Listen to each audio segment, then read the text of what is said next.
guys, welcome back to the channel. So today we are going to be talking about our most anticipated manga releases for this year, for 2025. I know it's the end of January already. We are a little bit late, but that doesn't mean that we can't enjoy these releases or talking about these releases, because most of these haven't come out yet. They're not going to come out until maybe like the middle of the year. Some probably have been released by now. That's probably a good thing because you can get straight to reading them. Ones are just the ones that I'm most excited for. Let me know which ones you are most excited for as well. I'm going to get the list up on my computer, so if you guys see me looking this way, it's because I'm looking at my computer, because my brain, I've said this before, my brain just doesn't work like that. Like, I will just completely forget the name of something or like forget to mention something. Let me know down in the comments if you guys have the same problem. Is this relatable memory loss or is it just me? I'm scatterbrained. I'm definitely scatterbrained. So the first one is Clock Liddell. Either one. Either. Yeah, that one. It's a manga that is being published by Glacier Bay Books. They are, I think, a new publishing company, well, new to me anyway, but they are publishing this very popular manga series. It is an oldie, but I think there definitely is a fan base for this one because everybody is so excited for this. This is an 80s manga that has never been physically published in English. And the synopsis for this one is that the story centers around characters, the first one being the charismatic Hugh. While sleeping, regularly experiences a mysterious vision of an unknown Victorian house and unsettling death-like symptoms. And his friend, in particular Vladimir, as Hugh's dreams continue to intensify, are drawn even deeper into the mysteries of the human condition while researching their situation. This sounds almost like, what's that movie with what's his name? Fights the bear. Leonardo DiCaprio in that movie, Inception. It sounds a little bit like Inception. It revolves around dreams, and I guess is going to be, because I haven't read this personally, this is my first time actually hearing about this manga, and I'm glad everybody is so excited because it has put this on my radar, because reading the synopsis and looking at the artwork is so stunning. It's so simple, but it is beautiful, and it's drawn in that kind of like English Victorian, as it's been described, like era. So it has like even more atmosphere to the art, and I guess that lends itself to the story a lot.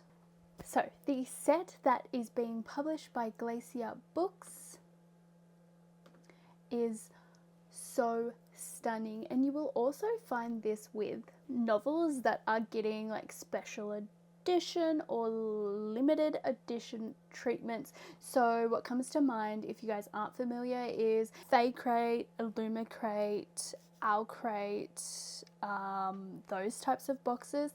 They will do very fancy, a lot of the time, sometimes not really, fancy limited edition or like special edition, like covers, or like add extra things for books, novels that are very popular right now. So I feel like we're starting to get that with manga. There are 3 volumes of this manga series, and you can get them all. Now there is another option that you can do. You can get a beautiful slip case for this one, and the 3 volumes go into that box cover.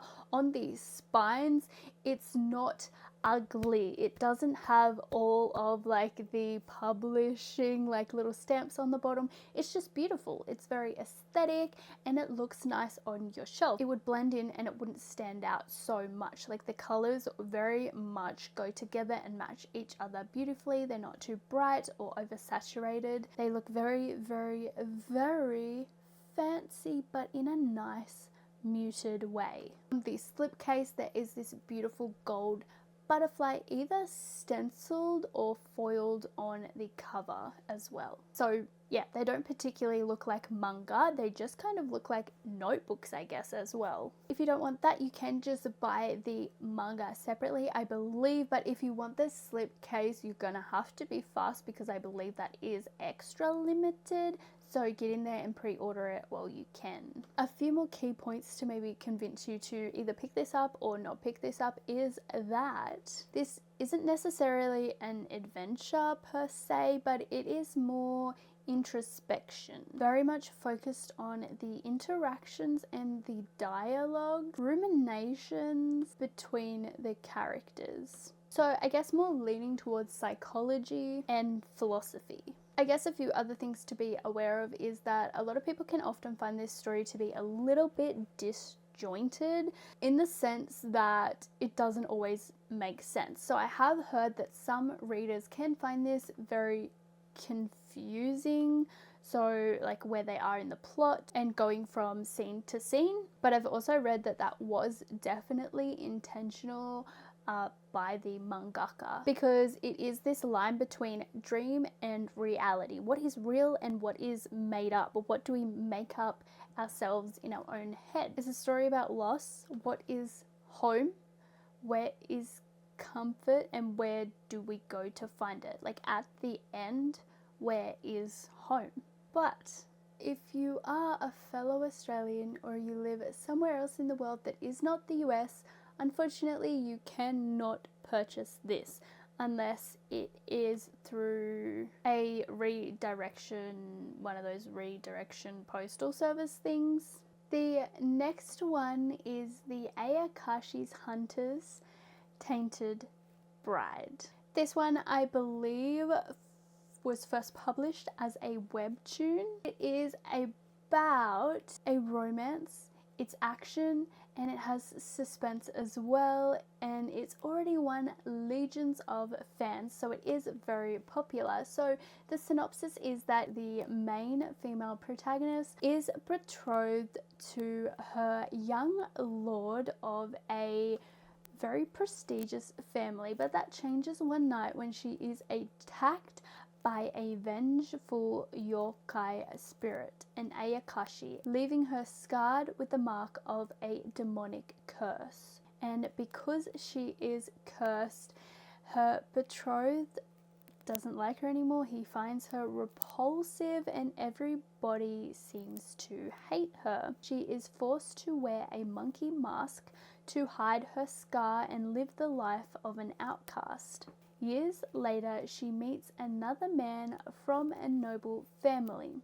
Her mask shatters after an accident, and this young man sees her face and is drawn to her beauty and great spiritual power. But there's more to the handsome young lord than meets the eye. Ooh. So, is there a new life that awaits her, filled with mystery and intrigue than she could have ever imagined? It sounds really fun. The artwork is drawing me in. I love the mix of more traditional Japanese clothing mixed with kind of like this English clothing as well, as you guys can maybe see on the cover. This is being published by Kodansha. It is going to be released on the 10th of June 2025. So a few other things to note about this manga series is that it is historical, it is supernatural as well. The female main lead is neglected, special powers are involved, and there is also a dark prince type of main character. A star brighter than the sun. The synopsis goes like this. The main female lead, Sai, has always been taller and stronger than the average girl. Koki, who is the main male lead, used to be smaller and weaker than the average boy. But now that he is in high school, he's tall and super popular. With their childhood friendship rekindled, can they maybe develop something a little more than just a friendship? So this one is about childhood friends to hopefully lovers. It is also about, I guess another thing to note is that they were friends in, like primary school, and then during middle school they don't see each other, and I believe they rekindle their friendship in high school, and then it hopefully develops into something more. I really love the childhood friends to lovers trope. I think it is so cute and so adorable, and when it is done right, it is just magnificent. It's amazing. I love that trope. I love a really good high school romance as well. I'm also really appreciating the cover art and the kind of blonde on the cover art. I'm not sure, but I like that. Also, if this mangaka sounds familiar, the reason why this is on my radar is because this mangaka, Kazune Kawahara, is the mangaka for High School Debut, which is popular, and also My Love Story, I think that's what it's called. That's also very popular, very funny series. So I'm hoping, because those series are also a blend of romance and comedy, that this one is going to be as well. You guys know that I have been loving my rom-com romances, so I'm hoping this is serious but also funny. This one is going to be published by Viz Media, and it is going to be released, I believe, on the 14th of May. That's for me here in Australia, so it probably is a few months earlier for you if you are in the US. So this one sounds fun and cute as well, and I'm really looking forward to this one. Color of the End, Mission in the Apocalypse. So this one is a change of pace to all the girly, cute, fun ones that I've mentioned so far, but this one is definitely more kind of dystopian, and I am on board for the dystopian vibes. So the synopsis for this one is: a girl walks alone in a world without humans. Her mission is to search for survivors and cleanse the land. Interesting already. But is anyone still out there in the lonely, beautiful ruins waiting to be found? So this one is very vague, but I'm guessing a bit more to the plot, or some plot points, is that it is a sole survivor story. It's probably going to focus a lot on humanity, what it means to be human, loneliness, and what it means to be alone, looking after the land, and probably some conversations on why this land was destroyed and maybe how they can make it better, but also the human condition. Can we survive being alone, or is it okay? This one has a release date for the 28th of January, and it is going to be released by Yen Press. I think this one is still ongoing as well, I believe. This one is going to be rated older teen as well, just because there's probably going to be some gory stuff in there. Who knows, a bit more mature subjects to talk about and dive into. But the artwork looks really different. It's very unique. There's not too much detail where it's just like you have no idea what you're looking at, but the detail that is there is very beautiful, very detailed, simple but clean lines, but also you get a sense of destruction, a bit messy, to give that kind of like feeling and that atmosphere, but it looks really cool, and I'm loving the color palette as well. The next one, let's go back to a fun one, is The Failure at God School. This one I know is going to be a fun one. So in modern life, means modern solutions, even to supernatural problems. So, of course, the government would have a classification system, special schools, and licenses for people with mysterious powers. Any manifestation of a miracle is enough to be called a himiko, but only those with full certification may use the title of god. And high schooler Nagi is in serious need of a god. The death of her grandmother has left her family's shrine devoid of any necessary divinity, and her hopelessly shut in Himiko brother isn't looking promising. But if Nagi isn't careful, her search for a god might end with her finding more than she bargained for. This one is being published by Yen Press, and the publication date on Yen Press's website is for March the 25th. This is an ongoing series as well, but what I really love about this one is, again, the traditional Japanese clothing vibes.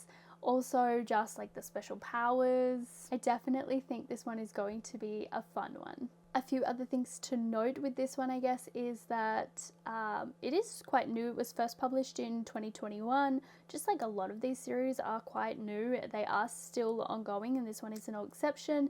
This one is set in modern day Japan, but I guess also winding back the clock to have a bit more of a older world Japan vibe, just with the traditional clothing, the traditional hairstyles, which is something that we all love and appreciate so much because we love the Japanese culture, and I can't get enough of it, so I know you guys are probably going to be happy with this one as well. Super fun. So superpowers, school, friendship, love, conspiracy, gods, hot gods.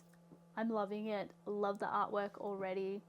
Definitely going to be picking this one up. Let's diversify again a little bit, because I do want to diversify a little bit this year. So let's talk about Pink Candy Kiss. This one is going to be published by Viz Media. This one is a GL, so a girls love manga. This one is about a 33-year-old who is dumped by her boyfriend because she never seems to get jealous of him for anything. And then she is reunited with an old classmate from junior high, Emma. Can they find happiness? So can one girl find happiness with the girl she loved in middle school, or is she 20 years too late? The only thing that I don't like about this one that I've read so far is that one of the girls is married, and I don't like that, you know? So, but it's not too big of a deal. I hope it's handled correctly, but I hope to be impressed by this one. This one, again, is another ongoing series, and one that is very recent, so I feel like Viz is picking up on the fact that they know that we love GL and they want to get in before anybody else. So yeah, this one sounds amazing. I love like that lost love, can we reunite trope, and the artwork has that kind of very watercolory, dreamy type of vibe and aesthetic. It just looks super cute and adorable. And of course, there are so many other ones coming out. The Climber is coming out. What is that? Rory Dragon.